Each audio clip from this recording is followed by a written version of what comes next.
अनुराग ढांडा हमारे साथ प्रवक्ता जुड़ गए हैं आम आदमी पार्टी के। स्वागत है अनुराग जी आपका। सवाल मेरा यह है, जो शाहजाद पूनावाला आरोप लगा रहे हैं बीजेपी की तरफ से, कह रहे हैं कि जनता की गाड़ी कमाई बेवड़ों के बीच बांट दिया आपने।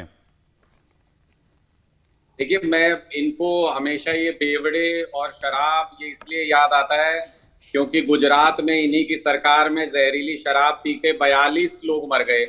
सीबीआई तो पता नहीं कहाँ थी, ना इन्होंने भेजने की जहमत उठाई, ये भी पता नहीं लगाया कि उस जहरीली शराब से पैसा कौन कमाता है।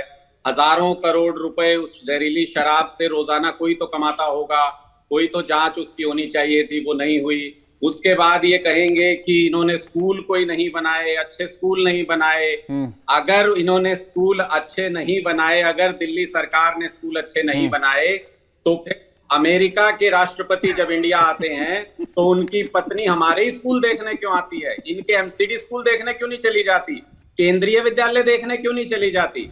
जितने भी इंटरनेशनल जर्नल हैं, जितने इंटरनेशनल न्यूज़पेपर हैं, वो हमारे ही स्कूलों की तारीफ क्यों छाप रहे हैं? पैसे की कमी है क्या? ये तो आरोप लगाते हैं कि हम लोगों ने एडवर्टीजमेंट छपवा दिया, हालांकि वो झूठ भी शाम होते होते सामने आ गया। द न्यूयॉर्क टाइम्स ने उस पर सफाई दे दी, अच्छे से बता दिया कि वो बिल्कुल ग्राउंड रिपोर्ट है। लेकिन इनसे ये पूछिए, इनके पास पैसे की कमी है क्या? हर डिस्ट्रिक्ट में इनका एसी हेडक्वार्टर है भारतीय जनता पार्टी का।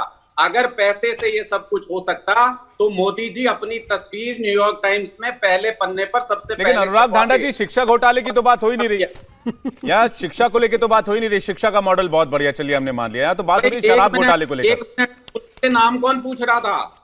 स्कूलों के नाम कौन पूछ रहा था? नए स्कूल नहीं बनाए, ये कौन? वो कह रहे हैं कि आपने जनता की कमाई उधर पहुंचा दी। वो कह रहे हैं आम टैक्स पेयर्स की कमाई उधर पहुंचाई। अनुराग ढांडा जी, ठीक है, कुछ इसमें नाम जो सीबीआई के एफआईआर उसमें बहुत सारे नाम है। अनुराग ढांडा जी, वापस आऊंगा आपके पास। इसमें एक नाम है Shri Vijay Nair, former CEO only much louder and entertainment and management companies का एक विजय नायर का नाम सामने आ रहा है। विजय नायर के बारे में शाहजाद पूनावाला आपको कोई जानकारी है?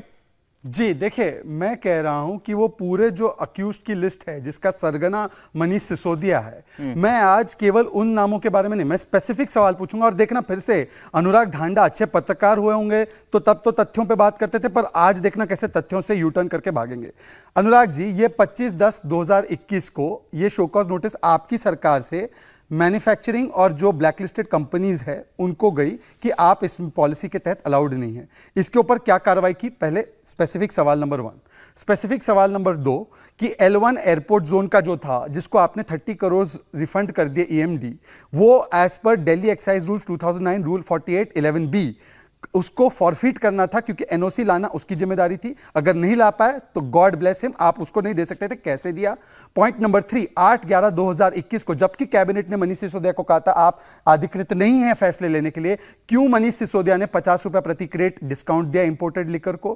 Point number 4, operational period of licence 1/4/2022 से बढ़ाकर 31/7/2022 किस प्रकार से उन्होंने किया? 21 ड्राई डे को 3 ड्राई डे करके जो मोटा मुनाफा कमाने का मौका दिया, वो किस आधार पर उन्होंने यह फैसला लिया जबकि वो अधिकृत नहीं थे फैसले लेने के लिए? और मैं आपसे पूछना चाहता हूं, देखिए, आप न्यूयॉर्क टाइम्स पढ़ते रहिए, आप अमेरिका की राष्ट्रपति की पत्नी का एंडोर्समेंट लेते रहिए। ये एनसीपीसीआर का रिपोर्ट है कि 800 स्कूल में आपके प्रिंसिपल नहीं है, ये 400 स्कूल में वाइस प्रिंसिपल नहीं है। तो मैं इसमें नहीं जाना चाहता। स्कूल की चर्चा आज नहीं हो रही है। आज मैंने जो सवाल स्पेसिफिक पूछे उसका जवाब दीजिए। की बात करूंगा तो ठीक है। अनुराग ढांडा जी, स्पेसिफिक सवाल का जवाब दीजिए। शोकॉज नोटिस पे क्या कार्रवाई की और किस प्रकार से ये सारे रिलैक्सेशन दिए जो कानून का उल्लंघन था? हम लोग यहाँ पर सीबीआई की कार्रवाई पर चर्चा कर रहे हैं, सीबीआई पे जो केस हुआ है उस पर चर्चा कर रहे हैं। मैं आपसे सवाल पूछना चाहता हूँ शहजाद पूनावाला, कौन सी पॉलिसी के तहत बगल के स्टेट हरियाणा में 24 घंटे ठेके खुलते हैं? कौन सी पॉलिसी के तहत हरियाणा के अंदर 24 घंटे ठेके खुलते हैं? आप कभी गए होंगे, आपने देखा होगा, नहीं तो आपको जानकारी दे देगा आपकी पार्टी का। कोई पॉलिसी बताइए, कौन सी ऐसी कोई पॉलिसी आज तक बनी है क्या? गुजरात के अंदर कौन सी पॉलिसी के तहत शराब बिक रही है, ये पॉलिसी बताइए मुझे सबसे पहले। ठीक है, ये मैं अभी दिल्ली की बात हो रही है ना अनुराग जी। ये विजय नायर कौन, आप मुझे बताइए ना, विजय नायर कौन है? आप मुझे बताइए विजय नायर कौन है, अमित अरोड़ा कौन है, दिनेश अरोड़ा कौन है? कौन है ये लोग जिनका नाम सीबीआई की एफआईआर में है? मैं यही बात आपको बता रहा हूं कि ये सारे लोगों का, जिनका भी सीबीआई के कंप्लेंट में नाम दर्ज है, उन सारे लोगों से पूछताछ हो, कार्रवाई हो। हमें तो कोई चिंता नहीं है उस बात की। मनीष जी ने खुद आके कह दिया कि भाई आपने 14.5 घंटे कल क्या कर लिया, घर से खाली हाथ वापस चले गए, कुछ मिला थोड़ी, किसी का पर्सनल मोबाइल उठा लीजिए, किसी का लैपटॉप ले लीजिए, उससे क्या फर्क पड़ेगा? जिसने कुछ किया होगा वो डरेगा ना, आपसे डरते नहीं हम आपकी इन धमकियों से। ये सारे लोग जो भी हैं ये स्पष्ट तौर पर अपना पक्ष रख चुके हैं या अपना पक्ष कानून के सामने रख रहे हैं। हमको सीबीआई की कार्रवाई की कोई चिंता नहीं है, लेकिन हम ये सवाल उठा रहे हैं कि क्या पूरे हिंदुस्तान में सीबीआई सिर्फ विरोधी पार्टी के जो नेता हैं उन्हीं के खिलाफ काम करेगी? क्या ये मिसयूज ऑफ पावर नहीं है? इंडिया टीवी हर वक्त हर जगह डाउनलोड करने के लिए सर्च करें India TV news Google play store या ऐप स्टोर पर।